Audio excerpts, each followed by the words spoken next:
Okay, it's clock. Call this meeting of the Perry Township Board of Trustees to order for the event of the Pledge of Allegiance. I pledge allegiance to the flag.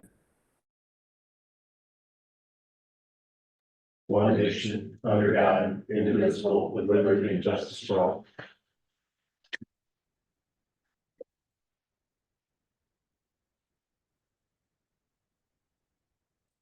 Okay, before you are a set of minutes from the regular session of November 20th, 2023, for a motion to approve.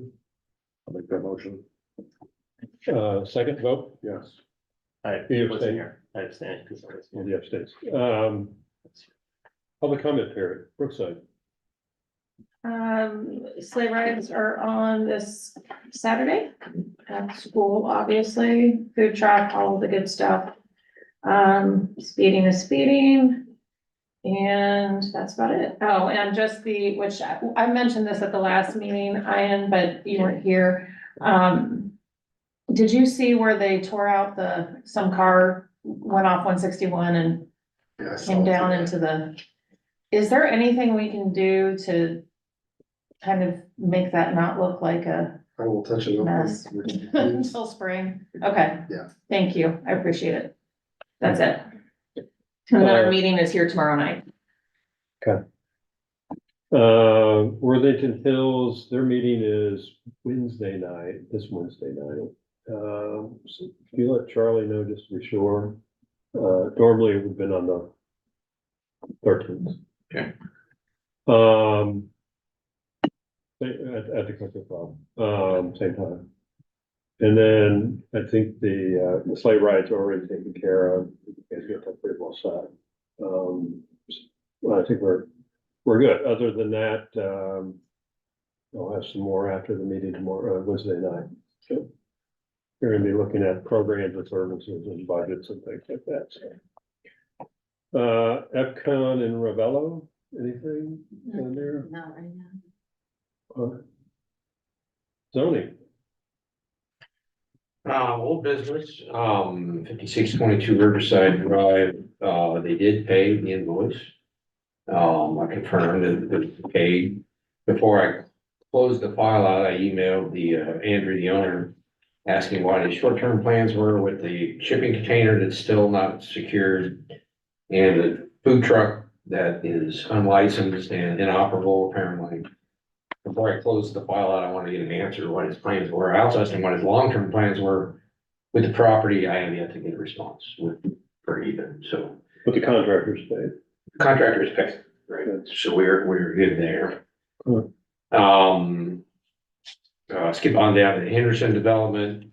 I'm gonna contact Wednesday at the City of Columbus to see where they are on the legislation that they need to approve before they consider the sewer contract. Brookside, I gave you guys an update. It's up to the country club right now to change the legal description of the split that they're gonna do. I was out walking, I actually walked that property today to see where that change was gonna be. And that should take place next week as far as the country club agreeing to that change, so. And then, is there a debt that the Franklin County Economic Development and Planning, did they have a deadline to submit something to them? Not that I'm aware of, but I can double check. Okay. Um, It's not gonna make it on the December meeting, but it may. I'm make sure it on it's the not. January. I mean, they meeting. said by the end of the year, or first of the year is what they said. Okay. So, but I'll find out what their deadline is. Okay. And then we had, the zoning commission had, public hearings for both the, zoning code overhaul and the small solar facilities addition section to the, code. Zoning commission, recommends approval of both of those. And so tonight we need to, entertain a motion to acknowledge the receipt of the zoning commission's recommendation related to both of those and to set a date for a public hearing. So welcome. You see that? Oh, No, No, is the it just, motion's is it not just a done. motion to? Yeah, I had to talk to Jen late in the day. Okay, So, okay. so I just want I to set for want the December 20th, to accept it. right, to accept and to set the public hearing date of December 20th. please. Okay. All right, Oh, you wanna do that? no. All right, so I move to receive zoning code of 159-RZ-23 and do I need I'm those sorry. it's the two 18th. separate motions? We can do them all. Oh, okay, in the 18th. It's the 18th. Okay. All right, so I move to accept the zoning commission's approval of 159-RZ-23 and 160-RZ-23 to be heard in a public meeting on December the 18th. Second, vote, Yes. yes.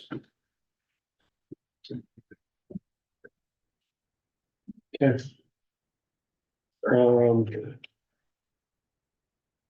Okay. Anything else? That's it. Okay. Any questions from zoning office? Anything? Anything? Okay. Oh, you know what? Following up on the one thing, have we had any better results in signs being put out for long periods of time? Did that correct what we were wanting? It did, there are 3 that I'm aware of that were grandfathered. And they're still on site because they were grandfathered, they were there prior to our change. Yeah, And they're over us, you know that. right.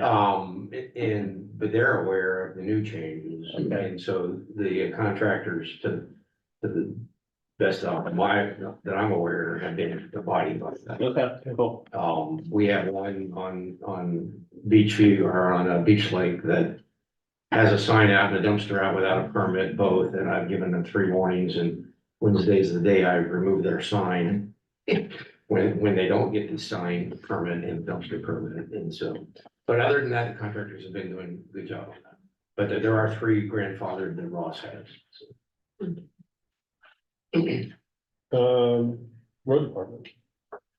Under old business, there's a scope of work for the salt barn. It's provided to us from IAP. Hoping you guys had time to review it.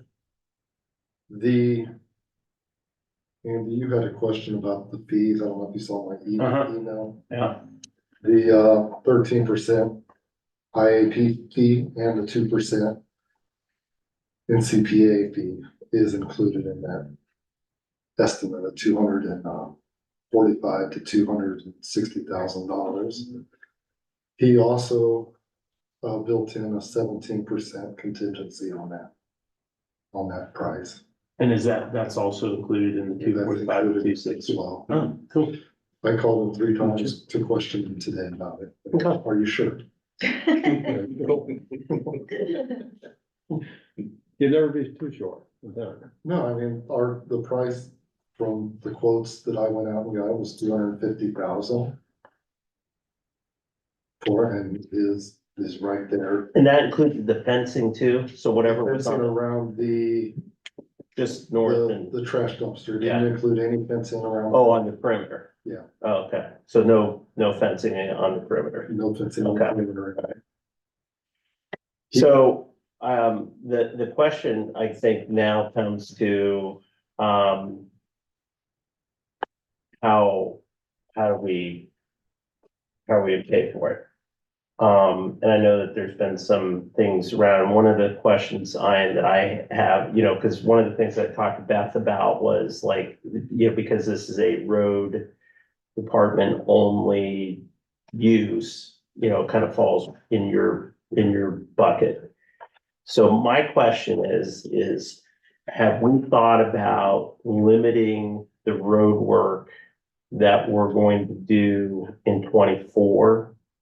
Or just one or partial instead of doing what we, because typically our road work budget for a typical year is anywhere between 180 and 220. Yeah. So if we just took 1 year and said, we're gonna, instead of doing, because, I know that there's some areas of, like every year we could do something, but if we delayed that for 1 year, went from 2024 to 25 and used those funds, or said, hey, we're on a 2-year pay and we're gonna do not what the level that you were gonna do, but then move that money to pay for this. I was just thinking about like, how do we do this? Because it is an Ian's bucket. Mhm. And do we limit the amount of road work that we do in 2024? Because it's gonna wrap up into the budget, but then we know we have the funds and, pay for it and all that other good stuff. I know that throws a wrench in your work, but it's a different way of thinking about it instead of going out and getting a loan or using other funds that, we've identified to do that. So, For something like that, like, a lot of our road funds come out of the gas tax.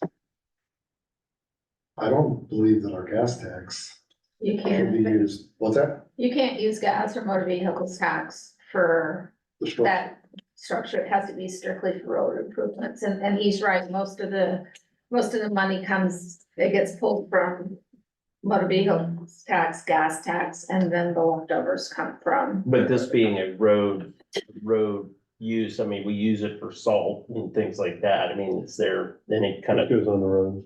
But this is specific for road improvements. The gas and motor vehicles tax is only for road improvements. okay, Well, I think there's, and we can double check on it, but I mean, I think there's three buckets that, we could look at. Obviously, we have like so-called COVID money. There's COVID money available. There is, if there is the gas or whatever funds that we can pull from the budget, that's an option. And I've always been told, let somebody else's money use somebody else's money if you can use it. Because it's just dirt cheap right now, so, in some cases, so I would just simply say. We go ahead and approve this. yeah, And we figure out financing tool at the end. I know that we have almost $200,000 sitting in the account. Which will pay, depending on how the bids come back, and I suspect that. I'm hopeful that this price will come down with some competitive bidding in place. And maybe the whole contingency is not used, that kind of thing. But we do need to come to terms here in the first of the year with that financing, because this project's not gonna happen until spring. I can assure you, with asphalt plants going down. So I think we spend in January putting in place a financing tool or a funding tool or strategy. I don't know what, No, I agree with you. I mean, that's fine, because at least we can then get on the schedule and start the process moving without, because we don't pay now, right? It's after. yeah, but we'll be, Or like but during, won't we I should be, say. we'll be paying for the drawings, we'll be paying for all the permits, all of those things, right, that they're gonna be doing. Cause I'm assuming they're not gonna wanna sit on that, like, they're gonna be doing work that gets us to the final product, it may just not be the big, I can't remember what the Not terms money. were. Was it, I think it's as contractors submit their right, invoices. Mhm. Like you'll have a contractor for the demo, right, contractor for so as the work the contract progresses. work. right. So I mean, the COVID money, I get, I know we talked about that. We also talked about using that maybe for the budget, software right, too. So we have to, figure out what we're really right, using it what we're for. doing. But we can't, we can't use the argument that salting the roads improves them for safety. To use the gas. Look, I can certainly put in It's a worth an request for an opinion, Yeah, but that's what's always And- come back. I mean, from auditors. yeah, hypothetically, if the answer is, well, yeah, you could, or you'd use some of it or something, whatever. I think Ian, I don't put words in your mouth, but I think we can look over the next couple of years and say, we need to continue to do some road work. Right. And maybe not to the extent that a normal year would be, to kind of offset some of the costs as well. I mean, I think we can get I do creative. think we need to move forward. I support that. I get that. Don't like the fact that it's not a safe environment or as safe as it could be. Right, But we would just have to finalize the details. right. Or if it's- Mr. Roper? I'm fine. Moving forward with it. Okay, so what you're asking tonight, that we simply approve the scope of work as proposed by AEP, IEP, I'm sorry, IAP, apologize. and authorize you to move forward on the project. Correct. And that's what, okay. Well, then I so move to, approve the scope of work as proposed by IAP and authorize the, township administrator and the road superintendent to move forward on the project. That's a move. Second, Oh, yes. Yes. Thank you. so you need to work with Andy, okay? You're a guy on this one, so, okay, And then Jim, is Jim picking the color palette? he's gonna pick the color. We go coffee gray. That's called agreeable, right? Oh my gosh. Got that color.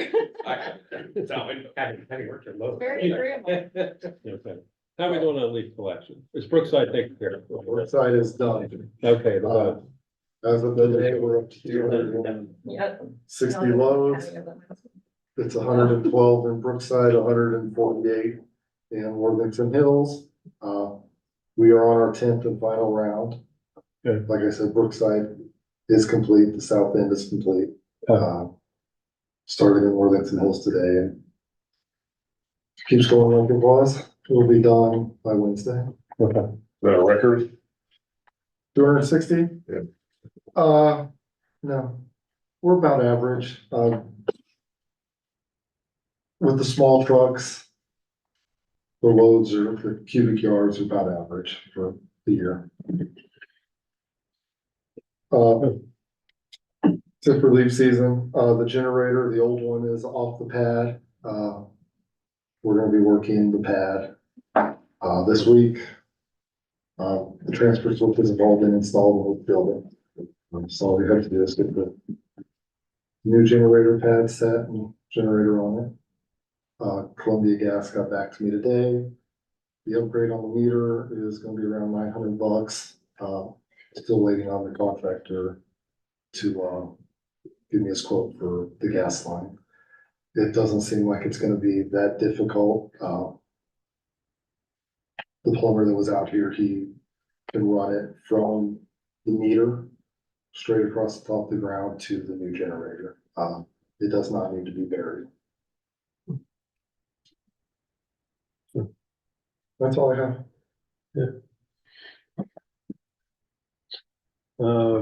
Beth, do we have somebody from the county engineer's office? We do, we have Mr. Hubble, and this is regarding, I guess there was some questions about stop signs.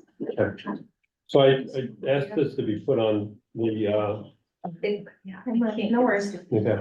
I asked this topic to be put on the agenda because I know we'd start talking about stop signs. And just wanted to kind of get a refresher course on the requirement of stop signs.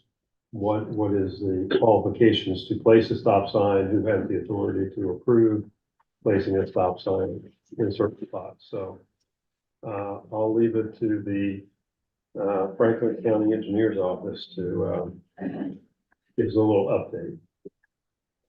This seems like we're at the Planning Commission for some reason. Yeah, good to see you, Chet. Right. Volume. Yeah, volume. Oh, on our end or theirs?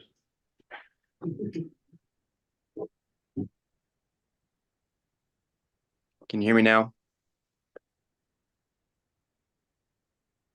See looking for the owl. Is it correct? No, it's in there. Hi, Bill, can you try this out now? Test, test. Can you hear me? Nope. Okay, I'll just put you on my speaker.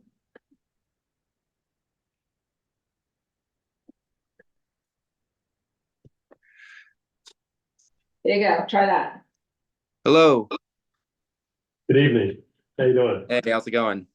Good, good. I know that I reached out to Mike and Draco the other day, so I appreciate you pitch hitting for him. So if you could tell us, give us a little 101 refresher course here on stop signs and who has the authority to approve them and what are the requirements for citing them? Yeah. So when we look at multi-way stop requests, where there's maybe free flow traffic on one street, the other street stop and somebody wants a township or other jurisdiction wants stop signs on that free flow street, we look at the Ohio manual of, we follow ODOT's process in the Ohio manual of uniform traffic control devices. So they have kind of step-by-step guidelines on when you should use multi-way stop warrants. One of the bullet points says a decision to install multi-way stop control should be based on an engineering study. So what we typically do with those requests is take a count at the intersection. And then there are minimum volumes that both the major street and the minor street need to meet to first meet that warrant. And then we go from there. There's other. Bill, what's a major street versus a minor street? I think in this case, the major street is just whichever street has the most volume on it. Okay. So in this case, we're actually talking about McVeigh Boulevard, which is the main thoroughfare through Brookside, connects Snellford to 161.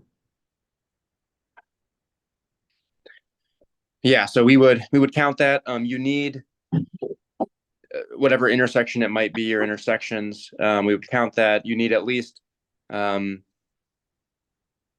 vehicles per hour for any 8 hours of the day, and that's on the major street. And then the minor street, which actually is if it's a T intersection, it would just be one approach. If it's a four-way intersection, you would add up both of the approaches for that minor street volume, and you need at least 200 units or 200 vehicles per hour for that same 8 hours. So 300 for the major street, 200 for the minor streets. And then, we kind of look at how many hours does that warrant. If it meets the 8-hour warrant, that's when you can kind of, potentially move forward with just going ahead and installing the multi-way stops. If it doesn't meet those warrants, which in a lot of cases, we've seen that it doesn't, we try to look for less restrictive measures. The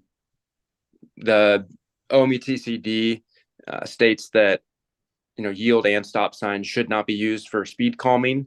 So if the potential issue is for speed, we try to look for potential other solutions such as raised crosswalks or a raised intersection, something like that. If you install, our worry is that if we install stop signs where it's not warranted, then they will likely be not used properly, and you might have a larger issue.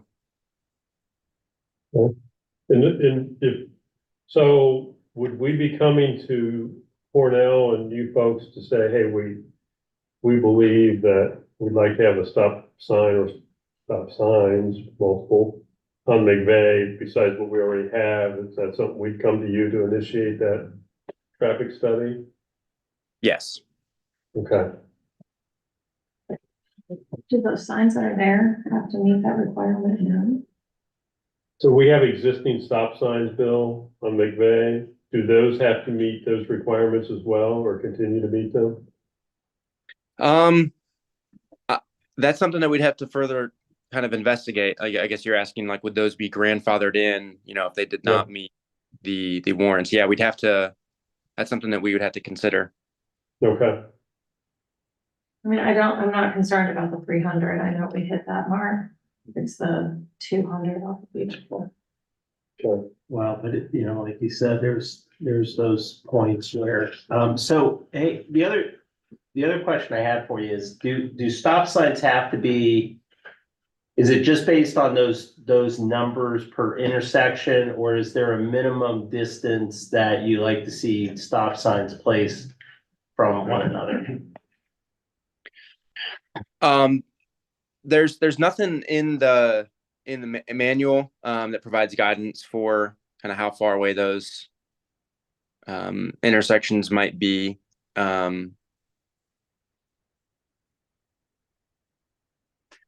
So yeah, nothing where like if it's say the intersections are spaced less than 300 feet apart, you can't, put stop signs or something like that. Okay. What about a max, what about is there I know we talked about minimum distance, but is there a maximum that I know ultimately what we're doing is for traffic calming, and we've gotten letters saying like speed bumps don't work. So we're kind of trying to get away from speed bumps. It's like raised in it. So you talked about these alternate methods. But if the alternate methods are not, we're only left with like, how do we slow down traffic? Especially on a long stretch of, and one of the opportunities, like there's a school. So it's like, would a school be a instance where we could put stop signs at the entrance and exits to the school, to the school to kind of have people stop at the school? Does that make sense? So we have Brookside Elementary and we have a stop sign on one side, but we don't have on the other. Is there any way that we could create sort of a zone that you have to stop prior to entering in front of the school? Does that make sense? Yeah, I mean, so it would almost be like you kind of stop at, say, the school, I guess, school property line or something like that, not in an intersection. I don't know that we would recommend something like that.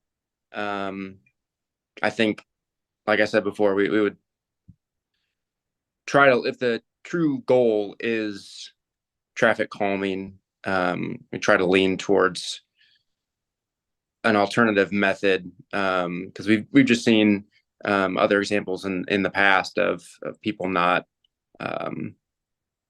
obeying stop signs, especially on like a T intersection or something like that, when they're so used to not stopping. You still put the signs out there, and it's hard to get people to change their behavior. So I think back to Andy's point, that's the struggle, right? Like if stop signs aren't a good option, but we're being told Yeah. that speed humps aren't a good option. And, what is the good option then?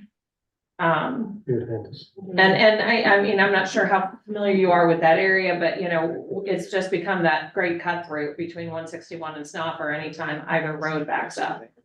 Lots of folks that aren't familiar, are zipping by and there's no sidewalks or shared path or anything. Yeah, right. That's certainly something that we could investigate. We really like looking at roadways that have speeding issues and recommending speed calming measures. So that there's kind of I think a multitude of things that we could try that are fairly low cost. Okay. Or if it's just that we get together and kind of look at that entire and really come up with some design Mhm. options that are gonna work for, based on. We don't meet Right. the number of cars per hour. Based on our. Yeah, and I think there's that, it's just that it's kind of a unique thing. I mean, we're dealing with neighborhoods that were designed before all of these regulations and Right. everything like that. I mean, it's like in subdivision design nowadays, you'd never have this type of spine that long going through. It would have been broken up. It would have been, to create so people aren't zipping through it. Right. So we're dealing with a unique situation of McVeigh, and it's like, okay, we have all these things that we're supposed to do now, but it doesn't fit this. So it's kind of a unique thing that we got to figure out what is the best way. And it may not mean that we're going to meet the current design standards, but I think if we sat down and kind of studied this and say, okay, what are the tools that we, what are the tools that we have in our toolbox, and then come up with the whole goal is traffic calming. I mean, let's not try to sugarcoat it. It's like we are trying to slow traffic down in this area without, doing speed bumps and all that other good stuff. Yeah, I mean, it's the stereotypical things, right? You've got kids walking down that street, biking down the street, going to school, away from school, and not just even if they're just moving, right? Or people attempting to walk or anything, that street is, we don't have street, all of the things you guys know. To your point, it wasn't built for Right. today. So I'm wondering, Bill, if, we'll have a special board meeting on the 15th, right? If we could carve out 15 minutes with you and Mike to look at the area around Brookside Elementary, and Mike is very familiar with this because we have a Safe Routes to Schools grant. So we're really talking about the area that grant encompasses, about what exists there now and what doesn't exist there and what could exist for what you would view as an acceptable traffic calming strategy. And so that's kind of with the understanding that, we're going to have sidewalks in that area. And everything that comes with. So if you that could area. run to the sidewalk, then. So, but there is only one stop sign there. Yeah. At the school. And so I wanted to know if you and Mike could get together, and maybe we can send you an invite to that Friday, the 15th meeting. And carve out 15 minutes of time with you just to kind of look at this, but that should give you a couple of weeks to kind of look at it and come up with some ideas. Yeah, I think that should work. Yeah, it'd be fine. Send us a immediate invite. That will send you an invite, so, okay? And hopefully your schedule and Mike's schedule allow for it on the 15th. Okay, Yeah, that should work. We just have a 9 o'clock meeting, looks like so far. So anything outside of that would work. okay. It won't be long. Appreciate it. We just want to kind of continue the conversation. So, Yeah, thanks, understood. Bill. No problem. Thank you. Hey, everybody. Okay, Yeah, you bring up a good point. I mean, with the plans, I think the school has to either, Well, whether it's a replacement or it's an augment, but the idea that I last heard is that school gets larger. well, because I'm assuming they're gonna change the traffic, or they're gonna change the parking and the traffic and all that other stuff on the school grounds. So it's like, can we somehow affect what whatever plans they have right now? It's like, can we utilize that in order to make this, at least this section better? And if we can, then, and I guess that's the element, is it like slowing down traffic on McVeigh totally, or is it the school, or what? I don't think it's just the school. I mean, we frequently have an officer there during the active school times to try to help with that Right. slowdown. But if you've got kids walking to school before the zone starts or after, school, then, I mean, there's no safety there, and just the volume of, cars going to the school Yeah. is likely to increase if they do augment. Well, and it would probably hit this, I bet you any money it would hit this 300 to 200 in an hour, But it's gotta be sustained for 8 hours. It's 300 per hour. We're not gonna hit that. It's No, like, no, No, are you guys at the school, at the end, when they let out too? Yeah. Okay. Yeah, unless we're tied up. unless you get called away, Yeah, right? the officers are Right. always there for drop off and pickup. But, I don't, Have you seen any plans for the new books? Like, I mean, I'm Not certain lately. they not kind of, lately, that group's kind of stopped meeting after, the high school started. could we, as a courtesy, could we invite, because that's important for getting education. Randy Banks and, yeah, Ken, Tim, thank you, Gary? to that meeting. Just so that they know we're having this conversation, and is there anything that we should be aware of from their plans? I know they know the Safe Route to Schools plans, but. And I get, and I don't mean to suggest that I'm not a fan of the Safe Routes to School, absolutely, but it doesn't Which solve should- for anything outside that. It should be a holistic, Yeah, if there's something else going on with the school and how they're going to lay it out, and we should know all that, so. Did Okay. did you happen to read that story I said, of Genoa Township? Yeah. Yes. On it. That's kind of why I was asking about the existing signs. Well, those were plotted in the original plat for, You mean our signs, yeah, stop signs. but Genoa's weren't? They were not, no, they were added. I didn't after catch the that fact. part, okay. Good. So I'm like, the last thing we need is to take away stop signs. Yeah. I mean, there How have to many be. stop signs are along the tree right now? Three or four? We've got Of our At age. least four four. intersections, I believe, Merwin, Millbrae, Darwin, McVeigh West. One. I can't see adding over. Clubview's twice as long as Belmont. What's that? The Clubview's twice as long and it has one. It's one. Hey, Mr. Landry? Yeah. Yes. I'm just saying, we'll talk about Brookside of It's this. right next to it. The reality is, Clubview's got a higher traffic. count Yeah, than but Bay. the issue that you have, that you don't have in Clubview is that Clubview is sort of isolated. It's not like it's connecting one city. It doesn't There's no matter. cut through. There's more cars on Clubview than there is on McVeigh. No, I get every that, day. but you also have wider streets and Clubview is It isn't way wider than McVeigh I'm is. just saying, but I'm talking about traffic counts. Right. You got one stop sign on a street that's at least twice as long as McVeigh. You guys have four stop signs for a much smaller street. We have no stop signs in front of our school at all. So, I mean, it would make sense to look at both then. I think so.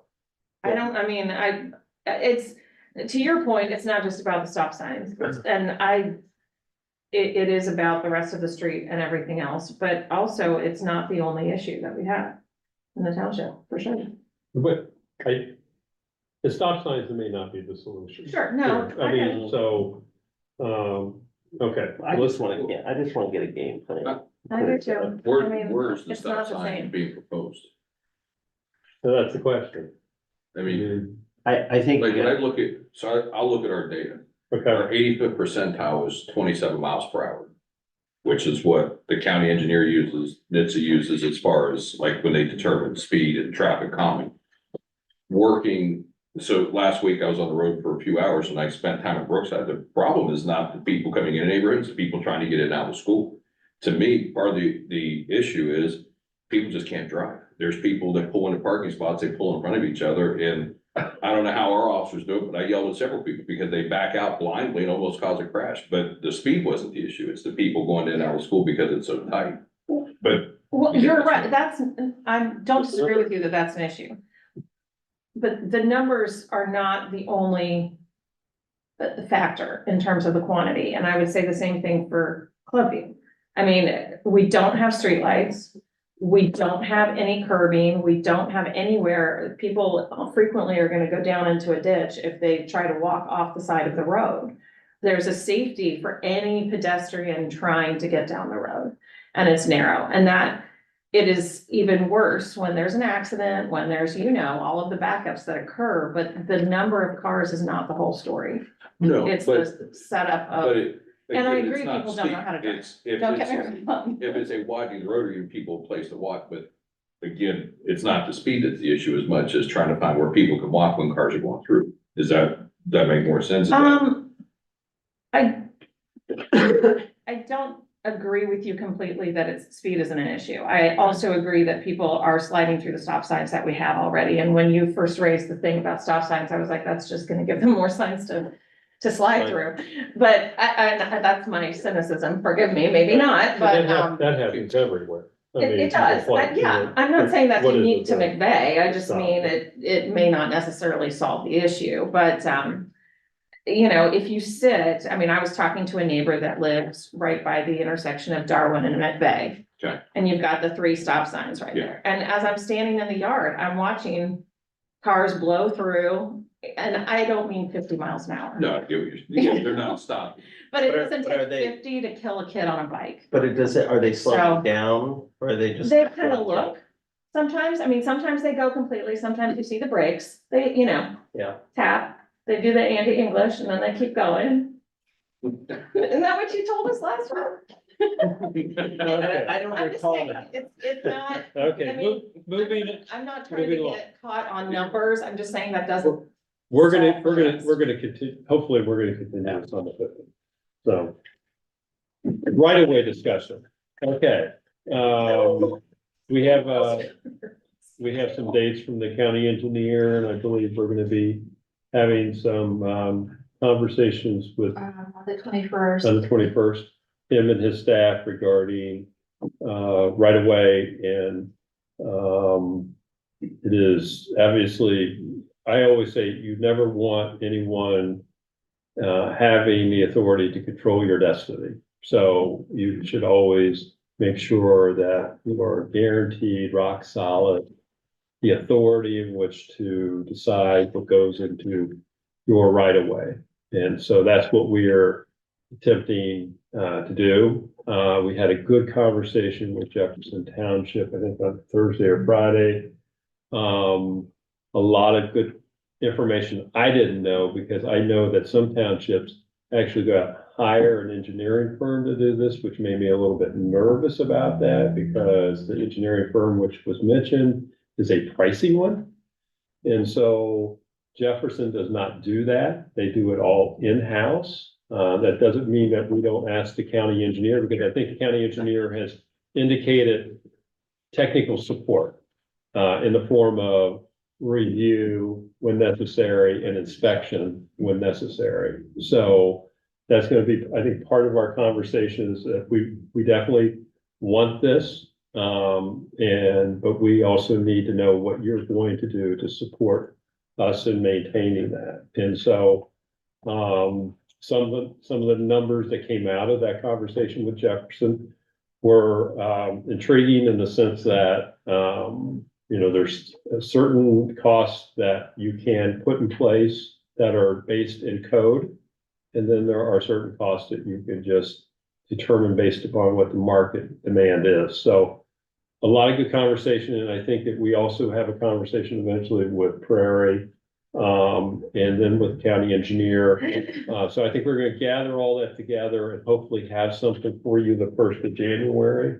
And we can do this under our home rule authority. And Pete his firm has done this, so it's not something unique. He actually has a template already. So we'll touch on this issue in January with all the information we've gathered from those two townships and county engineer. But we need to control our own destiny as much as we can. Mm-hmm. No.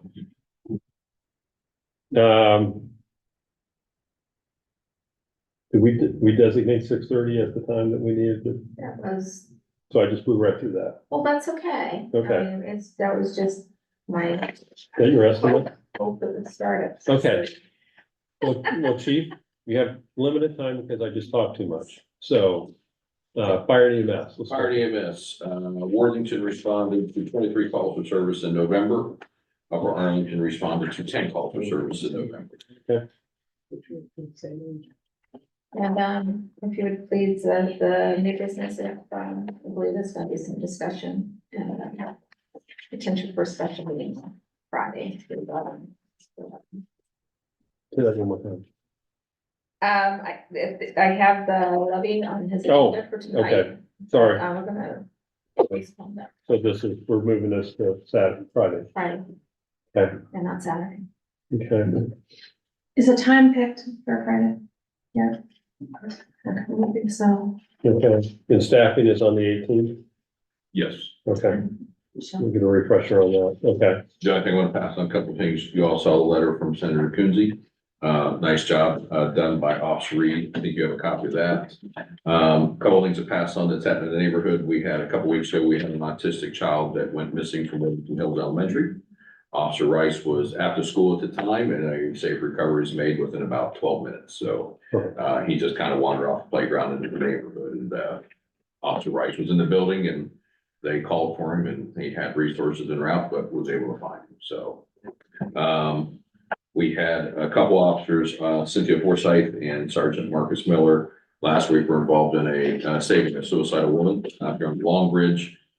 She had parked, sat on the wall, legs over. She was going to contemplate on jumping. Deputies I don't know if you know, the Long Bridge out here is actually in Washington Township, so it's covered by the sheriff's office, not Dublin. But they called and asked for assistance, so, our officers had a good, communication status with her, and they were able to get close enough to where Deputy grabbed one side and Sergeant Miller grabbed the other, got her off the wall safely and got her the help she needed, so. Good. Shots fired in Worthington Hills, Yes. Detective Mills has a suspect. He was able to take, the vehicle and go through flock. Even though we don't have him, he has access to surrounding, was able to locate a vehicle and did what's called a tower dump on a cell phone to kind of match the vehicle and the cell phone to see if they concur. So we have a search warrant out now to do some work on that. So we're solving that case by flock cameras. That's why. Nice connection. That's how we found it. Very, Okay. See if it works. Anything else, Chief? Nope.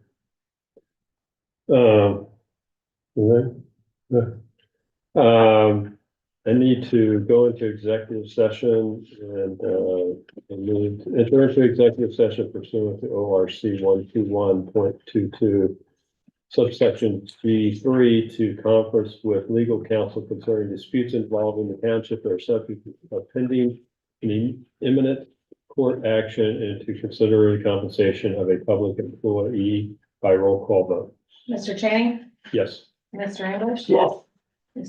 Mr. Roper, Yes. Nothing.